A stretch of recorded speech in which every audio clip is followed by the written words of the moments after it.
Brought you by UTL solar 78,000కు subsidy పొందండి. సబ్సిడీతో UTL on grid solar system ను ఇన్స్టాల్ చేసుకోండి.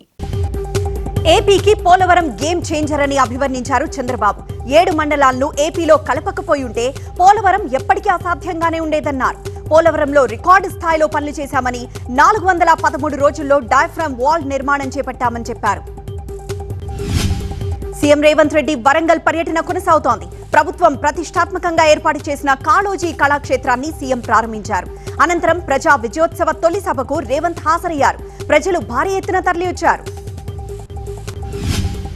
లగచర్లలో కలెక్టర్ ఉన్నతాధికారులపై దాడి కేసులో A2గా ఉన్న నిందితుడు సురేష్ ఎట్టకేలకు పోలీసుల ఎదుట లొంగిపోయాడు. కొడంగల్ కోర్టులో అతడికి 14 రోజుల జ్యుడిషియల్ రిమాండ్ విధించింది. పోలీసులు సురేష్ ను కస్టడీకి కోరారు. మహిళల మిస్సింగ్ కేసులపై పవన్ కళ్యాణ్ ట్వీట్ చేశారు. 18 మంది మహిళలు, బాలికల మిస్సింగ్ కేసులను వారంలోగానే ఛేదించారంటూ హోంమంత్రి ఎన్టీఆర్ జిల్లా సిపిని అభినందించారు. కూటమి ప్రభుత్వంలో మార్పు మొదలైందన్నారు. ఉద్యోగుల వన్ టైం రిలీవ్ కోసం తెలంగాణ ప్రభుత్వం నుంచి సమాధానం రావాల్సి ఉందని పయ్యావుల కేశవ్ చెప్పారు.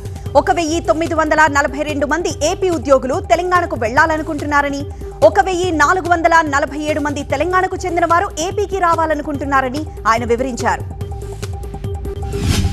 ఎమ్మెల్సీ ఇందుకూరి రఘురాజు అనర్హతకు వెనక్కి తీసుకుంటూ నోటిఫికేషన్ ఇచ్చింది శాసనమండలి.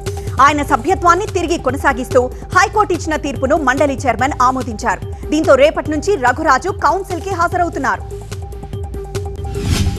ఎమ్మెల్యే మల్రెడ్డి రంగారెడ్డి కీలక వ్యాఖ్యలు చేశారు. త్వరలో కేసీఆర్, కేటీఆర్, హరీష్ ను ఈడీ విచారిస్తుందన్నారు.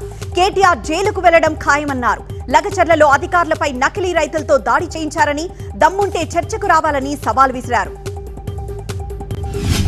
ముంబైలో బీజేపీ నేత వినోద్ తావడే ఒక హోటల్లో ఓటర్లకు డబ్బులు పంచుతున్నారని విపక్షాలు ఆరోపించాయి. విపక్ష కార్యకర్తలు వినోద్ ను చుట్టుముట్టడంతో తీవ్ర ఉద్రిక్తత చోటు చేసుకుంది. హోటల్లో సమావేశం పెట్టుకున్న తనపై దాడికి ప్రయత్నించారని ఆయన ఆరోపించారు. Brought you by UTL solar 78,000కు సబ్సిడీ పొందండి. సబ్సిడీతో UTL on grid solar system ను ఇన్స్టాల్ చేసుకోండి.